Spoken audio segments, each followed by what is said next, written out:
Mr. President, integral to the maintenance of international peace and security since the establishment of the United Nations is the understanding that no nation can claim to be legally or morally superior to another. We are all nations born out of different histories and contexts, ascribing to the common values and principles enshrined in the Charter of the United Nations. Chief amongst these principles is the sovereign equality of all its members. By signing the Charter, we have all committed to settle our international disputes by peaceful means in such a manner that international peace, security, and justice are not endangered. We have also committed to refrain in our foreign relations from the threat or use of force against the territorial integrity or political independence of any state, or in any other manner inconsistent with the purposes and principles of the United Nations. The International Court of Justice has also previously affirmed that international law prohibits the use of force and intervention in another state's affairs. Due to the shortcomings of its predecessor, the League of Nations, the UN was created to prevent countries from resorting to conflict, to settle disputes and prohibit the use of force unless it is done in a legally prescribed manner. In doing so, the UN has played a pivotal role in ensuring peaceful existence amongst nations, including in ending the colonial subjugation by powerful countries over others, underpinned by respect for the equal rights of nations, large and small, and respect for the principle of equal rights and self-determination of peoples. Joining the organization and committing to its principles afforded protection to many of us, with the supposed assurance that no longer would one nation be seen as inferior to another. Unfortunately, when countries ignore the Charter and act contrary to its central premise, it undermines the credibility of the entire system in which we all undertake our international relations. The stability of the international system depends not only on the respect, but on the consistent application of these established legal norms. We all benefit from a rules-based international order based on international law. When we break those norms, we invite anarchy and an environment where might makes right, ignoring the complexity of interrelations and interdependence in our modern world. Mr. President, the unilateral military strikes carried out by the United States of America against Venezuela and the abduction of President Nicolas Maduro and his spouse from Venezuelan territory for transfer to the United States wantonly violates the sovereignty and territorial integrity and independence of Venezuela.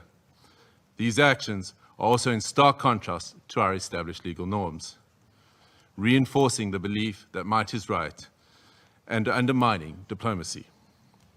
History has repeatedly demonstrated that military invasions against sovereign states yield only instability and deepen crises. Unlawful unilateral force of this nature undermines the stability of the international order and the principle of equality among nations.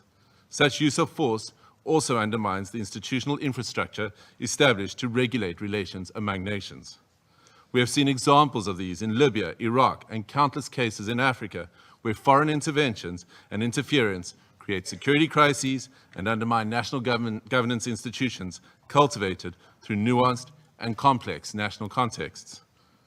South Africa stresses that allegations of internal governance challenges, human rights concerns, or acts of criminality by a head of state cannot justify a breach of the Charter's prohibition on the use of force, particularly Article 2.4 of the Charter. The peaceful resolution of disputes and internal matters must proceed in accordance with international law and through multilateral mechanisms. Additionally, under international law, a state has exclusive jurisdiction over persons and conduct within its own territory. Any enforcement of domestic law, including arrest by one state within the territory of another state without the state's consent, is an unlawful violation of sovereignty. There are recourse mechanisms at the disposal of states to implement international law. This includes taking action by bringing a case before the International Court of Justice or seeking action from the Security Council. We note the statement issued by a group of concerned countries, mainly those in the Latin American region, most affected by the developments in Venezuela, which reiterates that the situation in Venezuela must be resolved exclusively through peaceful means, through dialogue, negotiation, and respect for the will of the Venezuelan people in all its expressions, without external interference and in accordance with international law. Mr. President, each one of our countries, including our peoples, that are members of this organization and that are bound to its charters, have the right to determine our own democratic and political path. This inherent charter-given right to self-determination cannot and should not be abrogated. If we do not stand up for the sovereign rights of any nations or states when they are undermined and wantonly violated, then which one of us are safe or are guaranteed protection by the principles of the Charter and international law? Failure to act decisively against such violations is a tantamount to inviting anarchy and normalizing the use of force and military might as the main form of discourse in international politics. This would be a regression into a world preceding the United Nations, a world that gave us two brutal world wars, and an international system prone to severe structural instability and lawlessness. We cannot afford to proceed into a complex future without the stability and protection afforded by international law. I thank you.